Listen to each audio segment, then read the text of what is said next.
right. Well, good morning and welcome. It's not often that we host the budget reveal outside in the shade at a park. I think it's pretty refreshing, a different experience. But why we're here is that behind us is actually the site of our new Long Beach Police Academy Training Center. I had a chance to walk through there, and I'll tell you, a lot of work is taking place to build a modern facility that can help train the workforce, the police force of the future. It will have modern amenities, and it's going to expand our capacity. I mean, we'll be able to have some of the biggest academies we've ever had in Long Beach history at this facility. We'll see what the capacity is, but you can get as many as 100 people through an academy with these upcoming facilities. So this location is certainly special. Earlier last week, we welcomed 29 police recruits, and the next class will train at this very place. So this place will be open next year. That is 3 classes that we've graduated, 3 academies we graduated in 18 months. That's a significant amount of work on behalf of our police department, our civil service team, and everyone making that happen. Because I remember when I first started in the city, we were lucky if we got 1 police academy done in 18 months. I think Councilmember Uranga remembers that. But we delivered 3 academies, which is an incredible amount of work. Today, we're going to focus on FY25 and how we're going to improve quality and core service delivery that our residents depend on. As Long Beach's 29th mayor, it's my honor to present the FY25 budget alongside our city manager, Tom Modica, and our entire city team, including Eric Lopez. And it's our responsibility that's outlined in the charter every single year that the mayor shall submit the proposed budget recommendations to the public and the city council before August 2nd, which brings us to today. Leading up to today, we've been spending a lot of time at home with the kids watching the Olympics. And I have 2 girls, most folks know, and they are pretty inspired watching folks like Katie Ledecky and Simone Biles and the women's water polo team, which trains right here in Long Beach. And, every day they're in swim camp this summer. And to see them after the Olympics go to swim camp, challenge themselves to go up to the next level of intermediate, and I'm getting videos of them doing backstrokes and trying things they've never tried. And that's always a reminder of what our job is here. It's to inspire the next generation and to provide as many opportunities as we can to inspire our young people to achieve their highest and best potential. And we have some real opportunities to do that here in Long Beach, whether it's a job in the public sector, filling the ranks of public service, or enjoying our parks and recreation, our youth programs, as we invest in improving our facilities over the next 4 years as Elevate 28. As stewards of the public trust, it's our responsibility to ensure that the city budget is balanced, it's efficient, and adequately meets the needs of our diverse and vibrant communities who call Long Beach home. The FY25 budget outlines a plan for a strong, sustainable, inclusive future. Today, you'll hear the highlights of my recommendations in FY25. You'll also hear from our city manager, Tom Modica, who will go in depth, providing an overview on the proposed budget.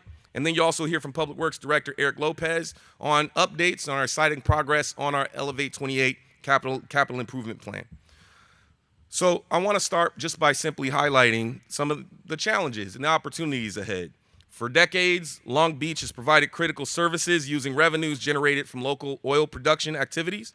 And with the shifting legislative landscape at the state level and our city's commitment to climate action over the next decade, these oil production activities will gradually come to an end. And additionally, with the end of federal recovery dollars in the next year, the city's projected shortfall as well in the years ahead, there's greater urgency behind our efforts to diversify our city's revenue base and transition to more reliable alternative revenue sources. And despite these headwinds, I'm pretty optimistic about our progress we've made over the course of the past year and the steps we're taking to prepare for this new reality here in Long Beach. Over the course of the past year, we made some real progress. We reduced homelessness for the first time in nearly a decade here in the city of Long Beach through partnerships, through investing and making it a top priority of our city. You'll see some of that continue this year. We broke records on affordable housing production. We welcome new companies to Long Beach that are bringing good paying jobs with economic vibrancy with them, from VAS to Ford Motor Company. We're seeing a lot of excitement. we launched a Grow Long Beach initiative that's showing some real results and some real promise. And we've placed a real focus on hiring and improving our city's services over the course of the past year, and we're going to continue that effort over the course of the next year. And again, we launched Elevate 28, the biggest capital investment plan our city's ever seen, as well as with an extra degree of transparency with the lblelevate28.com website, and just real excitement over the course of the past year. Now this year, the Elevate 28 budget accelerates this momentum forward by focusing on 4 core priorities for building a more prosperous future for Long Beach residents, neighborhoods, and businesses. So we're calling this the Core 4 budget. The budget is a series of strategic and intentional investments designed to grow our economy in new and more sustainable directions, improve our core city services, reduce our reliance on oil revenue, and build a stronger financial future for our city. Our 4 core priorities are as such.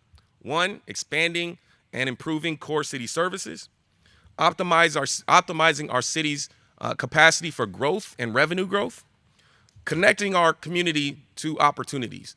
You know, as we grow our new economy and transition to a new economy, if we don't make sure that our residents feel connected to and our small businesses feel connected to it, then we haven't done our job. So reconnecting residents to opportunity is a big focus in this budget, in my recommendations.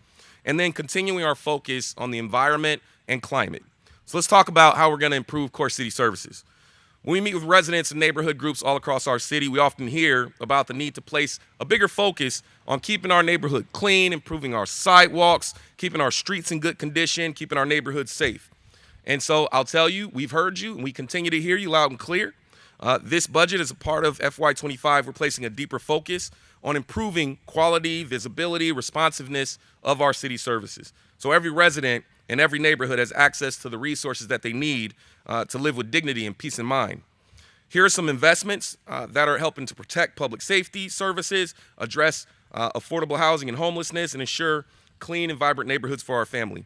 This budget sets aside $4.8 million in fire safety measures, including fire station enhancements and improving ambulance response times. There's more than $1 million for a Long Beach Police Department Crime Prevention Unit. You'll hear more about this from our city manager. That has helped to address crime trends, and we're going to continue that effort. I mentioned before that this next year we're going to be opening our police training academy. This is a massive effort, and we will see the benefits of those efforts in this upcoming year. This budget also has a recommendation from the mayor to add about $550,000 to expand crime prevention through environmental design initiatives like neighborhood lighting and interventions to reduce gun violence, and additionally public education on hate speech and hate crime. We're continuing our progress on homelessness. We've got real momentum, so we're going to maintain that momentum. And much of our progress on homelessness was made possible due to the partnerships that we've established across the state, federal, and across our region. In this year's budget, we are continuing to place a real focus on partnerships by establishing Long Beach's first Office of Homeless Strategy and Partnerships to expand the capacity and coordination of shelter and outreach services here in Long Beach. We're also calling for the continuation of funding for the Tenant Right to Counsel program to help folks have the resources to stay in their homes. And in the spirit of partnership, we're also working with the Port of Long Beach to explore affordable housing options that promote public health and economic resilience in port-adjacent communities. Now let's talk about our work to ensure clean and vibrant neighborhoods for Long Beach. Last year, we brought in our in-house slurry seal program that's really improved our ability to expand our ability to protect our streets. This year, we'll be continuing that effort. You'll hear a little bit more about this from City Manager Modica, but we're expanding that effort by bringing in-house a concrete program. This is a big deal. This allows us to move quickly and be more nimble on sidewalks and curbs and gutters and street repavement jobs. So this is a really important enhancement on delivering quality services to our residents. We also direct $14 million, almost $15 million, to launch the city's organic waste collection. This is a big endeavor for our city. And we also are continuing our commitment to young people and to youth. This is something important to me, important to our city. The total fund in the youth fund is now at $1.1 million to support youth participatory budgeting, increase investments into citywide youth priorities, youth arts education, arts equity initiatives. So we're continuing our focus on youth. Now, a key priority in this budget is optimizing growth for a sustainable, resilient economic future. In 2023, we launched Grow Long Beach. And this is a strategy focused on unlocking the potential of our fastest growing industries in Long Beach, like space, like ports and goods movement, like clean technology and tourism. And one of the largest venues, we're going to be one of the largest venues for LA 28 and the Paralympic Games. And with all of this progress, we are pursuing an ambitious set of strategies to optimize our potential for revenue generation and economic growth leading up to 2028 and beyond 2028. And this FY25 budget, we are making investments that accelerate those economic growth opportunities and places a big focus on small businesses to ensure our entire city feels the impacts of these investments. So what are we doing to accelerate economic growth? So I've talked a lot about the need for ease, speed, and predictability when working with our city planning programs and dealing with a city hall. And we have somewhat of a balance that we have to make. We have to focus on big transformational projects, but we don't want to take a focus on the projects that are important and the plans that are important for North and Central and West and East Long Beach. So how do you balance that to ensure that, hey, if we're going to place a focus on Queen Mary and Amphitheater, we're not taking focus away from improving the quality of life in the neighborhoods? And so to ensure that we are giving the attention to both the signature projects and maintaining our focus on our projects citywide, I'm recommending we establish a new signature projects division in community development that will streamline major projects like the redevelopment of Queen Mary, the Long Beach Convention Center, Alamitos Bay, and the new signature amphitheater that we're bringing on in the next fiscal year. Long Beach also has a number of revenue-generating assets that are beginning to produce real results for our city, but we need to do more. We're seeing profitability come out of the Queen Mary that we've never seen. We're adding new revenue-generating assets like the new amphitheater. It's important that these assets are coordinated and managed well to deliver a better experience for visitors and tourists, but also to generate more revenue in critical vulnerable funds, especially Tightlands and especially our general fund. So with that in mind, I'm recommending that we create a new revenue innovation and strategy and enhancement division, RISE, RISE, the RISE division in economic development to better leverage and coordinate our public assets, pursue new revenue generating opportunities, and ensure the best possible customer experience. Next, we're continuing to invest in marketing, advertising. We're putting $500,000 into the development of, we're putting $500,000 into both the development of an entertainment strategic plan and additional arts activities around entertainment, music, performing arts, and documenting our history as we lead up to into LA 28. And this year, we're continuing our focus on small businesses. They are indeed the backbone of our Long Beach economy. So you'll see support to continue to support our visual improvement grants. You'll see funding to continue the incredible outreach that the BizCare team is doing. You'll see broadening collaboration with the Long Beach Economic Partnership to continue to attract support for our small businesses and engage our small businesses. You'll also see $500,000 to support our business improvement districts with clean and safe activations, as well as continue our Level Up Long Beach, our Level Up Long Beach Extreme Small Business Makeover program. That program is a mouthful, but it's going really well. Now, these activities are going to bring more businesses, more resources, more people into our small businesses and restaurants. That, in turn, creates more revenue for our city, more jobs, and more economic opportunity. But that's not enough to simply create the opportunities. We have to ensure that our residents in Long Beach also take part in these opportunities. So our next big focus is really about reconnecting residents to opportunity. So here's some key steps that we're taking. Long Beach has a world-class workforce investment network at Pacific Gateway.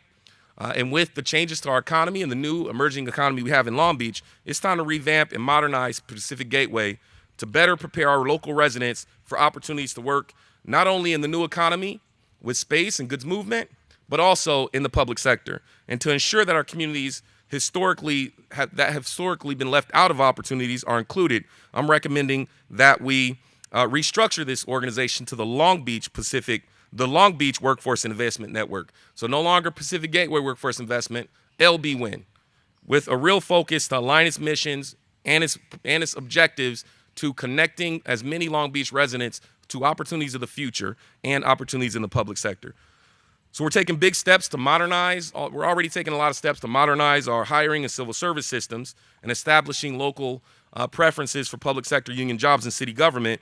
But we want this new new mission of LB Win to really highlight the pipelines and connect our residents to the opportunities to work, not only in the city, but in the private sector as well. We'll be continuing to support the Long Beach Public Service Corps program, offering recent college graduates and college seniors the opportunities to get hands-on integrated educational experience at City Hall. This year, we had a class of 50 fellows who were all over our city. Pacific Gateway did an incredible job managing this program, and these young people are inspired and pumped up for the future. Who better to fill the ranks of city employment than people who are educated or live or raised right here in the Long Beach community? We're also investing in an economic inclusion action plan to make sure that the progress we're making is inclusive so that small businesses and residents feel really reflected and represented in the new economy here in Long Beach. Next, we're creating opportunities for our residents to really see the benefits of economic mobility. So we're continuing to support programs that really support these opportunities. So we're expanding the first-time homebuyer program. This is a program that is in its second year. It was initially a Recovery Act program. I proposed this as a council member, and it's some real success. And we want to continue to expand this program. We're continuing the Immigrant Justice Fund, citywide language access program, and the budget provides additional resources to launch a public service student debt relief pilot program to support retention and recruitment of city workers. This next generation is dealing with more student debt than ever, and we want to do what we can to acknowledge that and make sure they know we have their back when they come work for the city of Long Beach. We're also putting forward additional resources to help stabilize early care and education sectors, expand child care tuition assistance, and provide targeted outreach to support barriers to families looking to re-enter the workforce. This was something we learned during the pandemic. It is essential that we as a city take a part in making sure we stabilize our early child care and education sector. This year, we're also maintaining our commitment to the environment with historic investments into our environment, natural habitats like the El Dorado Duck Pond that we opened up just a couple months ago. There's a lot more to do. This budget places a focus on improving our beaches, our waterways, our parks, our urban canopy with millions of dollars in Elevate 2028. You'll hear more from Eric Lopez. This budget, we're also leading the way on greening our open spaces, particularly in neighborhoods that are bearing a big burden of poor air quality and environmental health challenges. And we're expanding our green infrastructure, reduce greenhouse gas emissions, improve air quality, and advance our climate goals. And much of this was made possible to the work of our city auditor, Laura Dowd, and conducting an audit to identify additional resources to invest in this effort. So I'm recommending that we make some investments to help boost our tree canopy. We're just 2,000 trees away from getting to 100,000 trees. I think we can set a goal to get 100,000 trees planted by 2026 and get over that 100,000 tree goal. So you'll see some resources to help provide the technical support to make that happen. I'm recommending that we support citywide tree planting and habitat restoration programs, tree trimming, maintenance, parks, expanded beach cleanups, $4 million toward energy efficient upgrades and sustainability enhancements at public parks, open space, West Long Beach, North Long Beach, Willow Springs, to grow our Long Beach's canopy and to invest in open space. And we are recommending $1.8 million to help procure a new trash interceptor barge at the San Gabriel Valley River to improve water quality throughout our watershed and across our Long Beach coastline. So this budget increases our capacity to do the work that's necessary to also transition our fleets to zero emissions. So we have staffing investments to advance the Clean Fleets project to make sure that we continue our national leadership on zero emission fleet. We're recommending that we add $5 million in additional greenhouse gas reduction efforts that include electric vehicle charging stations. It includes park energy efficient lighting upgrades, cool roof replacements at libraries and at police stations. We're also bringing in-house our bike share program. We're going to leave that for City Manager Mota to talk about. And also, we're recommending to add $1 million to extend the Long Beach Circuit. This is a program that's in the shore and in downtown, and with this additional funding, we can continue the program and explore adding a third zone to the program because the circuit is certainly a success. So as I close, I want you to know that our city is at an important moment of transition, and we're making important investments. And by making these investments and placing a focus on these key areas, we are preparing our city for growth. We're making sure our residents feel connected to that growth. We're continuing to deliver quality city services while leaving our city in a strong financial place.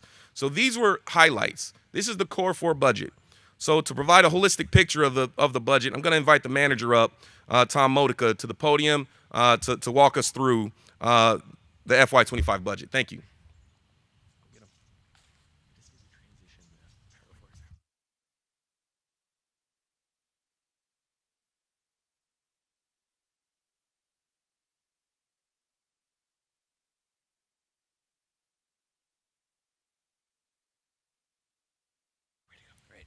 Thank you, Mr. Mayor.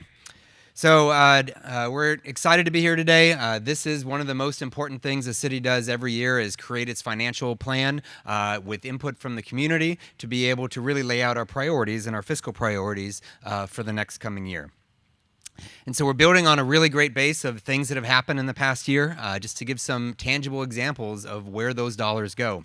We reduced homelessness for the first time, as the mayor said, since 2017 by 2.1%, when a lot of our partner agencies are continuing to increase. We're a housing leader, a record 3,039 housing units, and issued building permits for 1,000 units, including we're the leader in ADUs in the state of California per capita at 673. We've launched what's called our Mobile Access Center. Those are our direct services to people experiencing homelessness, and that now goes to 16 new locations per week citywide. We've continued to invest in our police officer hiring and having one of the most aggressive packages to recruit and retain our police officers with the goal of onboarding 100 new deployable police officers in 2024. We invested in our largest fire recruit academy ever in our history, and addressed some of the workload fatigue that was happening in our fire department. Last year, we successfully approved all of our labor agreements with our 9 non-public safety labor groups. We continue to focus on hiring and implementing the talent acquisition division in the human resources department, and the goal of improving the recruitment process for unclassified services. A personal favorite of mine is we used to get a lot of complaints about our bathrooms, our bathrooms in our parks. We have 54 freestanding restrooms. We put together a very innovative program. They're now visited 4 times a day and closed at night and open back up in the morning, and the number of complaints has dropped dramatically. And Future Long Beach has enrolled 768 young people young people across all of our programs. One of our big successes from the Recovery Act, we'll talk about a little bit later today, is our BizCare program. They assisted 1,000 businesses through our hotline, many of which in language for people that need that. 71 businesses at in-person pop-ups. We visited 1,000 businesses to provide support and information on all of our programs and resources. We've continued the evaluation of the feasibility of the amphitheater, and we hope to have news on the next steps on that in the coming week. We celebrated our 100th anniversary at the Long Beach Airport, and we continue to have the largest investment in infrastructure in our generation through the Elevate 28 plan, and it's even going up, as you'll hear later today. So our budget is $3.6 billion across 36 fund groups and 24 departments. We are committed to providing those core quality public services and investing in the community. And this budget makes investments that will pay dividends in the future, as we're trying to be very future-oriented in this budget. And we're aligning the city for stabilization today, tomorrow, and well into the future. So as we know, we do have structural deficits, and those have been planned, and we've been talking about those for a while. It has been getting better. We've been trying to work on some solutions to keep that from growing and actually go in the opposite direction, and that's part of what we're reporting today. We had originally in January predicted about a $28 million structural deficit for the coming year. Through both expenditure increases and revenue increases. In March, we reported that shortfall was down to $23.5 million. For the 5-year projection, we had looked at about an $80 million impact over the next 5 years.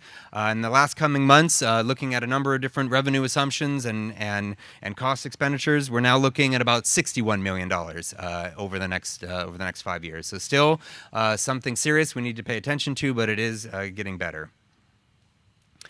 In terms of this budget, one of the goals was, while it's not a cuts budget, and we've said that early on, we have one more year of Recovery Act, we wanted to make sure that we're reducing the amount of structural deficit as much as possible. And so any of the additions that are in the budget that are structural are all being offset by revenue or through efficiencies within the department.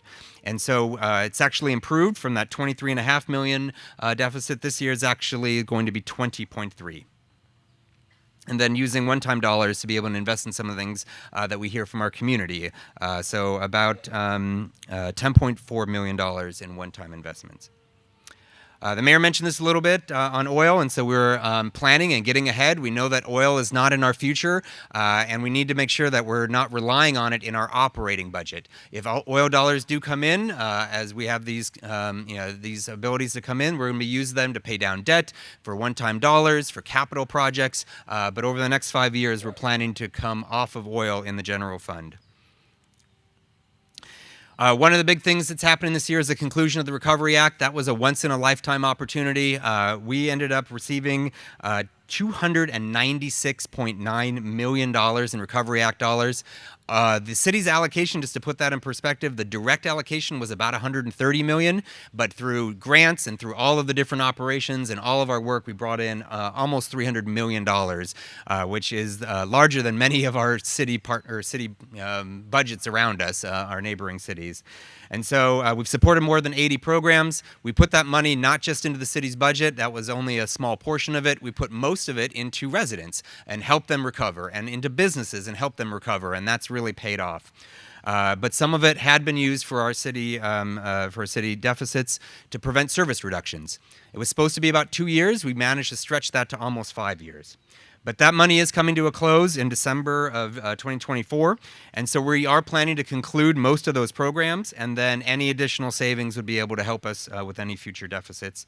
But we also are trying to preserve some of the Recovery Act programs that were the most impactful and the most needed by our community in the budget.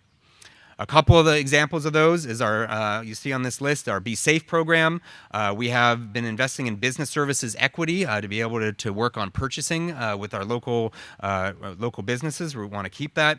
Our language access program, risk management and vendor compliance, biz care, health equity, reentry, and sidewalk vending are a number of the programs that we found resources to prevent from going away. Otherwise, they would have ended under the Recovery Act. We have a couple that are transitioning out, and all of this will be available in the budget book, including also the ones that are closing out. But to be able to do additional youth mentoring and early childhood education, first-time home buyer, reentry, and youth. Our community crisis response pilot will continue for another year. Early childhood education, nutritional security initiatives, our healthy food market, safe passage, and sidewalk to success street vendor support will continue as those dollars are transitioned out over the next year. And so a big priority for me as city manager when I was first brought on was to help align what we do with a strategic vision. The council really embraced that, and we put together an effort of our strategic vision 2030, one we hadn't had in many, many years. And so we align our budget to that vision, and it also is aligned with the community input that we hear early on in the budget process, and then again in August. And so those top-ranked themes that the top themes that we get from the mayor and council are economic development, public safety, and housing and homelessness. What we heard from the community was very similar: public safety, housing and homelessness, and education. And in January, the main focuses were in education, housing and homelessness, climate and environmental sustainability. So I want to go a little bit into each of those those 9 focus areas that are in our strategic vision. The mayor touched on some of these, so I'll go quicker on those. But one of our big investments in homelessness is the Office of Homeless Strategy and Partnerships, which will really help to bring in additional dollars, focus our additional work on homelessness. We continue to invest in tenant assistance program as a way to prevent homelessness, and so adding $375,000 in one-times. There'll be some carryover from this year, and so we expect next year we'll have about $1 million in that program. In the Justice Fund, we have one-time funding of $500,000, which is also part of our prevention programs. We have $300,000 in structural funding, an additional $300,000 in carryover. That'll bring us to about $1.1 million.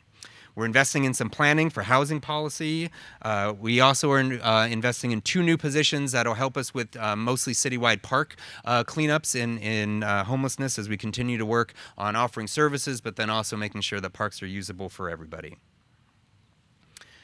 In the area of public safety, we have $200,000 for a violence prevention program. We have more violence prevention programs now, thanks to the Recovery Act, than we've ever had, and so we're continuing to invest in those, and a lot of those go to our community partners. Our police department will have $1.3 million for a high crime focus team that they use through data and through community concerns to be able to address violent crime. Police department will be adding a communications position to help produce videos that enhance transparency and accountability. We're investing in our DNA efforts, being able to eventually get to a point where we can do our own DNA analysis, but have those leads that work with our county to make sure that we're getting DNA data back. And our police department has been saving dollars to be able to reinvest in body-worn cameras and also expand the program so that we have even more officers and security officers with body-worn cameras. In the area of the fire department, last year we did a what's called a peak load program. We had a number of areas where we weren't serving on ambulance as much as we could be, and so we added a peak load program. We're going to be adding that again for $500,000 and be able to, on certain days, have an additional capacity in the fire department. Our costs of providing EMS services have gone up pretty dramatically, and so $1.2 million will cover the cost of additional medical equipment and repair costs. We're making a lot of progress in our arson investigations. We added some temporary resources this year, and now we're adding them permanently to be able to get that caseload down. We're investing in our Fire Recruit Academy for $2.1 million, and a big priority for myself and the chief is a professional standards division in the fire department to continue to work on transparency and equity and training and support our firefighters and make sure we have the highest quality standards. Economic opportunity and equity and resilience. We're structurally funding that BizCare program. It's going to be a slightly smaller, not 5 positions, but 4, but be able to continue that work. And we're continuing to fund the visual improvement program. We've got funds for cannabis equity.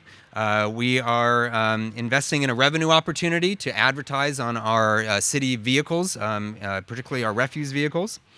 We're continuing to invest in Meet Long Beach. They have been helping grow our transit occupancy tax every single year, and so to continue that work to grow that revenue source, and also adding some support for our Olympics preparation and citywide grants. In the area of education, we're going to be renaming the Library Services Department to Library Arts and Culture. We kind of previewed that last year, and that's been really well embraced by our community, by our partners, and also by our employees. And so that'll be the new name to really focus library not only on the great library services they do, but also recognize the work they do in the area of arts and culture and bring all that together. Last year we had some security challenges at Mark Twain Library, and that was the #1 request from our library services department, now Library Arts and Culture, and so we're funding the security guard there with a city staff person. Also to be able to do some of the maintenance projects in our libraries, which are important, and also fund College Promise program partnerships. We're going to be investing in our youth festival. We're also, as the mayor mentioned, investing in youth grants. We heard a lot of support from our community about youth grants, and so $400,000 to be able to do that grant program to the community. Increasing some funding in our junior guard program, and also our police cadet program, so working on pipelines for getting kids interested in public safety and getting them in the pipeline to be able to be police officers in our community in the future.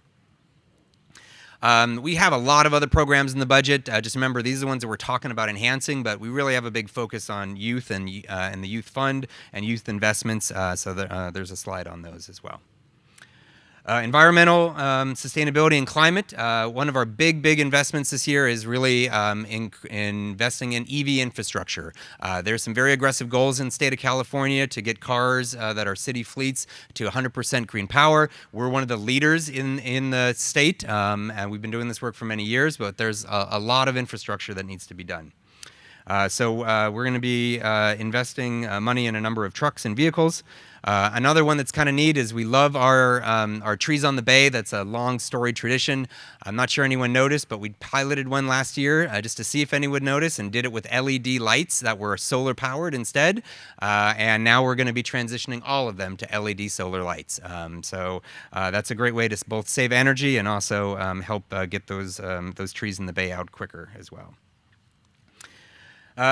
One of the things we're really proud of, I know our public works director is proud of, is we hear the number one, I think, complaint we hear from council members and community members is a lot on sidewalks and concrete repairs. We do more now than we've ever done, but we're doing those as part of Complete Streets. But being able to actually contract in and bring in-house, have an in-house crew that can go do little curb repairs or shave down sidewalks or replace one section of sidewalk, do that so much more efficiently than contracting that out for those smaller jobs. And that's going to be 10 new employees that will be doing that every single day.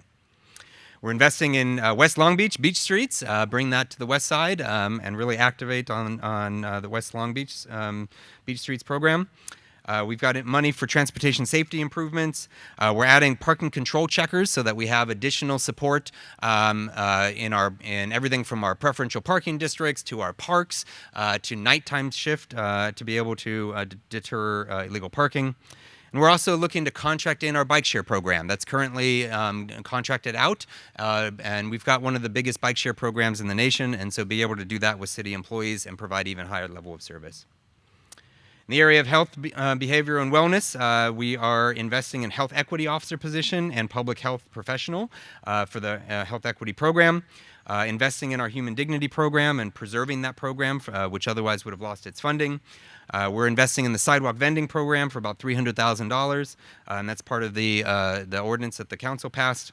And one thing we hear a lot too is the ability to continue to rake our beaches. We rake our beaches every single day, but the volume of people who are now coming to our beaches, plus the storms that we've had, we're looking to add another shift so that we can actually clean up even more and invest more in what's called a barber surf rake. Area of digital inclusion and technology, our main priority will be cybersecurity. I think we all know the cybersecurity incident that happened last year, and that's a constant battle. You always need to be doing more, can't stay static, and so we're investing another $1 million there. We're also going to be investing in a new website. It's been almost, I think, 10 years since we redid our website and be able to provide additional services through a replatforming. So those really are the service categories. I'll go quickly through what we call our government categories, because a lot of the work that residents rely on require that we invest in our employees and in our systems and structure. We're going to be adding a number of revenue positions to be able to look at everything from parking citation revenue to emergency ambulance revenue. We're going to be looking at our classifications of our city employees, some of which have not been updated since the 70s, and be able to update those. And also invest in ongoing racial equity training. We've got a number of positions that help our city council offices as they receive the thousands and thousands of calls for service. They take those calls and they get them to the departments, and so we're investing in both community development and in public works to get more bodies that can help the council do that work. And we're also increasing our language access program by $300,000. Elevate 28, we're going to get into the details on infrastructure pretty soon, but it's a 5-year program. It is the largest investment we've ever made in infrastructure in a generation. And that program last year really got built out and we launched it. And this year we're now adding about $174 million because we've been so successful in getting grants into our Elevate 28 program. So it's growing from about $750 million over 5 years to $928 million. And we're going to be issuing our second bond, and Eric will get into a long list of projects. You'll have to go quick, Eric, but there's a lot of projects.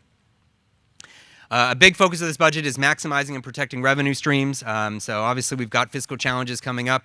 We're going to be investing in business license inspection on transit occupancy tax, investing in parking control checkers, looking at our data analytics for things like our ambulance revenue streams, looking at our cannabis program, make sure we're maximizing cannabis revenue.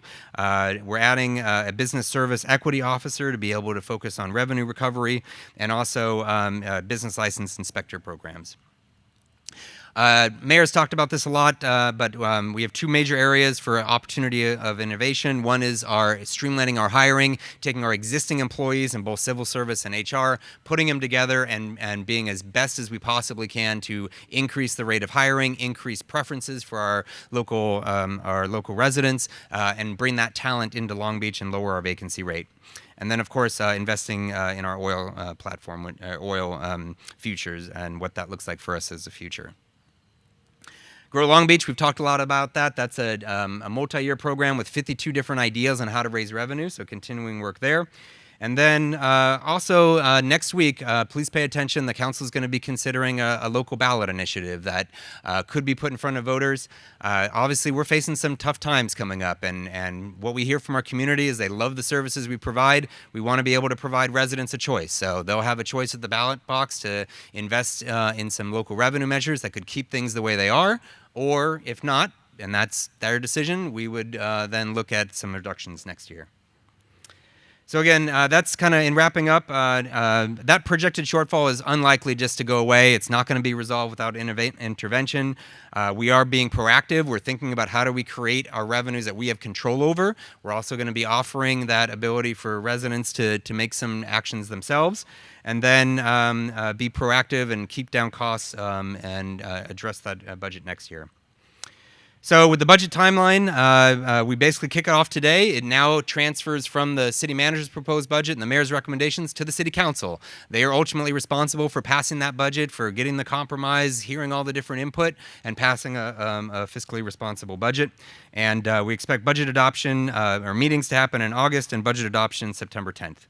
And so we please get involved. I know this is a lot of numbers, a lot of work, but it really is important. Find the things that you want to engage on. Attend budget hearings, attend budget oversight committee meetings. We're going to be out in the community, attend those meetings. You can do it from your own home. You can fill out digital comment cards and send us in your thoughts.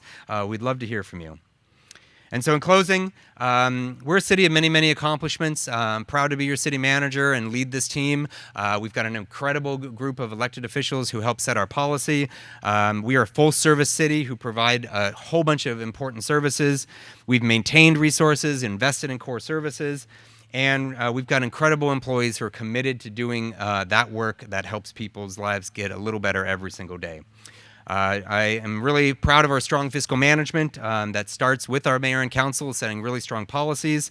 And then we have partnerships from everyone from our auditor to our city clerk and attorney and civil service and harbor and utilities, all of which come together and help us out. So I will turn to Eric. I know this is getting long, but he's probably going to go about 6, 7, 8 minutes just to talk about some of the amazing infrastructure that's happening, and then we'll open it up to questions.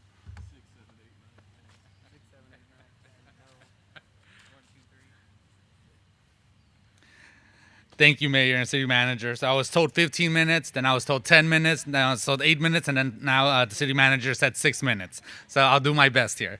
I first want to thank both the Mayor and the City Manager for this opportunity to talk infrastructure.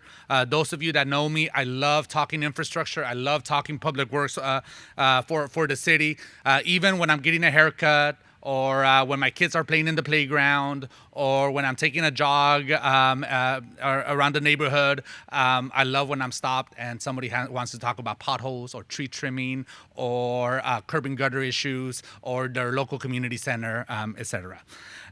But we in Public Works work really hard to improve our city, to improve our infrastructure, but we cannot do our work successfully without the partnerships from the community and other city departments, including our city manager's office, our police department, our fire department, financial management, the city attorney, the city auditor, the clerk, the human resources team, our community development departments, our health teams, our parks and recreation and marine department, economic development. I'm sure I've missed some, I'm sorry, but it really does take a village to deliver all these amazing improvements throughout our entire city. And none of this would be possible without the direction and without the resources that we get from the mayor and city council. So a huge thank you to them for allowing us to do this amazing work. But what is this amazing work?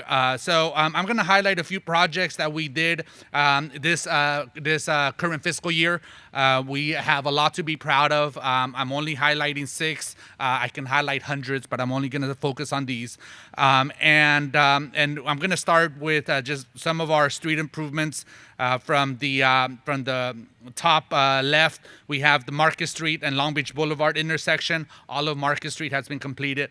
To the right of that, we had the duck pond that was mentioned earlier, a beautiful restoration, renovation of that facility that's going to provide a place for recreation, both passive and active, for generations to come. And then we have, to the right of that, we have an intersection of Alamitos and Ocean Boulevard, one of our many street improvements. At the bottom left, we have the new and enhanced Admiral Kidd Park Playground. It is being visited by hundreds and not thousands of kids every week and enjoyed. Then our Kraken Slurry Seal team continues to do amazing work. They're out there every single day, as long as it's not raining. When it's raining, they're cleaning culverts and storm drains and helping us keep our streets from getting flooded. And then there's a lot of sidewalk work and ADA improvements. Bottom right-hand corner shows one of the pictures of a recent area that got done. Infrastructure improvements really is one of many different functions that your Public Works Department works on, and we do a lot. In fiscal year 24 alone, we got 137 lane miles of road improvements done. I'm going to repeat that. 137 lane miles. That is a lot. But some of you would say that is not enough. What about my residential street? What about my major street? It's coming. We're doing more roadway work than we ever have, and we continue to increase our capacity. So we're really proud of some of the proposed changes in the budget to continue to developing our teams, to continue to do more and meet the expectations of our residents. But in addition to streets, we also do a lot of bicycle lanes. We completed 7 miles in fiscal year 24. We are going to be completing the Artesia Grade Boulevard project later this fall. We're really excited about that. We repainted 52,000 linear feet of red curbs. 52,000 linear feet. Don't take your calculators out. That's 9.8 miles.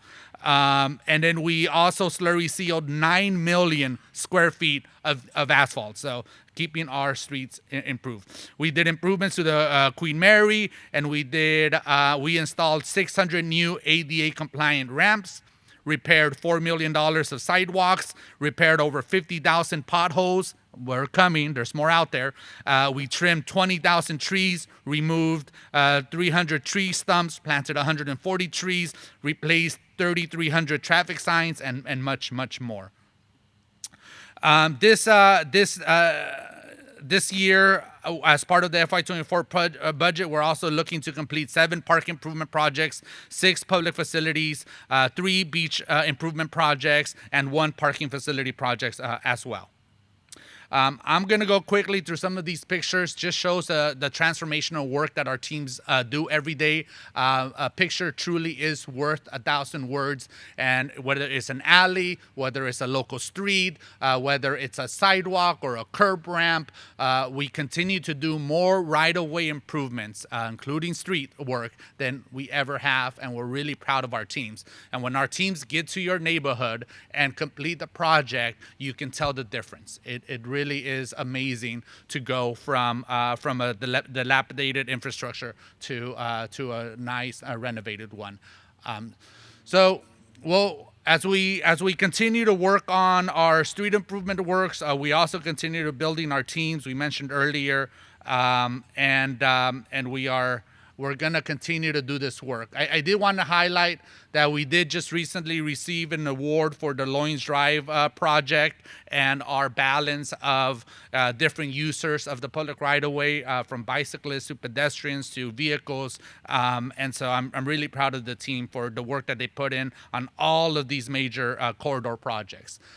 We are approaching completion of the Artesia Grade Boulevard project. We're really excited. That's been a project many years in the the working. Those $40 million corridor enhancement projects do not get done overnight, and they do have impact. So I want to thank the residents of North Long Beach for being patient with us as we continue to transform that corridor and make it better. We also are in the process of completing the Davenport Park improvement project. We are more than doubling the park space that are available in that part of the community. And you can see from the pictures, we're almost done. We look forward to celebrating. This is just one of the latest park improvements that we are delivering on behalf of the city. With Measure A, we have our 5-year plan. I believe is the best 5-year infrastructure investment plan in this country. And I believe, I really like how we are very transparent on where all the dollars are going. And every year we come back to the council and we appropriate the dollars required for us to deliver that plan. So here is the list of dollars by funding source of the amount that we're appropriating as part of the fiscal year 25 budget. Here are the categories by our capital improvement programs. You see a lot of the investments is where they're going.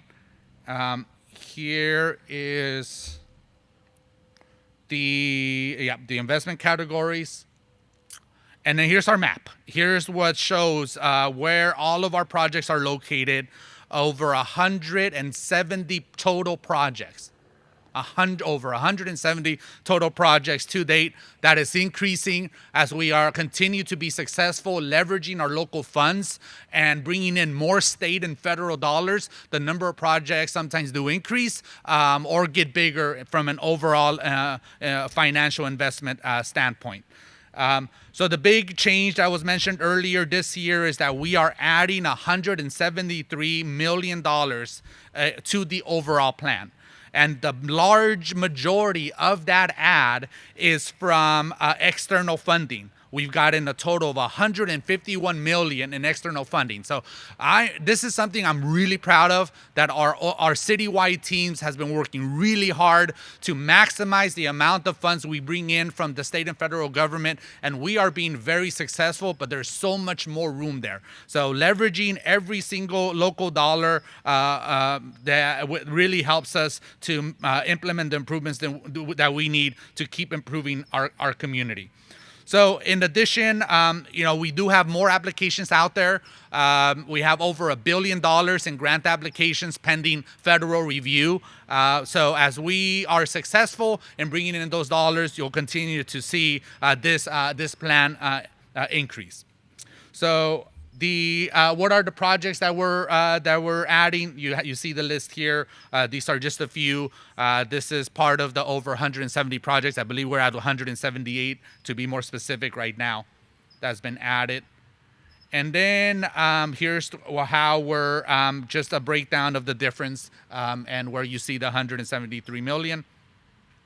And then we have the total overall plan now is a total of 928 million. And then the breakdown by category. So every single one of these project categories has a series of projects under them. They're all available on the website. They're all available. All the information is there. We have a brand new website that we've completed, our Elevate 28 website that's live. I hope the public goes to it. If you have any questions, reach out to the Public Works Department. We are here to help answer them. And I'd like to hand this back to the mayor to conclude the press conference. Thank you, sir. Well, thank you, Eric. And the website is lbelevate28.com. We've never had a capital improvement website with insights and cut sheets and all of those things so you can track the projects in your neighborhood. And that is incredible that our capital infrastructure plan over 5 years was 2 years ago, it was $500,000, and today you're approaching $1 billion by leveraging and packaging our local dollars to get a greater return. That's the innovation that's going to be needed for us to get through this big transition in our city. And if you saw throughout this Core 4 budget, you saw the theme of partnerships and leveraging opportunities come up time and time again. Our city manager talked about it. Our city manager's office is doing the homeless strategy and partnerships office. Much of the progress he made over the course of the past year was partnerships. right? Partnering with the county to open up the new shelter on 702 Anaheim. All these partnerships. There's partnership. This spirit is being taken on across all of our departments. I even want to recognize Allison King in the health department with the housing authority. She's got an innovative partnership that she's working on, as referenced in the mayor's recommendation, with United Way, the Fund for Guaranteed Income, and the Housing Authority, called the Long Beach Housing Pledge. And so we'll see another innovative partnership come forward in the next year that really allows us to deliver better services for our residents while being mindful of the budget situation. And so, again, this is the beginning of our budget process. It now will go to the city council and out to the community. We want to be clear. The work to prepare for tomorrow begins now. It's incredibly important that we maintain a level-headed, fiscally responsible approach to our budgeting process. We're focusing on core services, and we're intentionally including many items that the community has asked for in the budget, and we're placing a focus on growing revenue for the future. That's what we have to do as a city. Every part of our city is represented in this budget. Every part of our city is invested in this budget. We're investing in all corners of our city. I want to send a message to the city council. Take this, begin your deliberation, but we need to make sure that any changes to this budget does not grow our structural deficit. I personally will be watching that. I won't support any additions to this budget that will increase our structural deficit. If we hold the line, if we continue to make strategic investments, we'll create a resilient and sustainable future for our city with a secure financial future, and we can pass it on to the next generation in a better condition than it was when we came to it. So thank you so much for being here for this part of the presentation.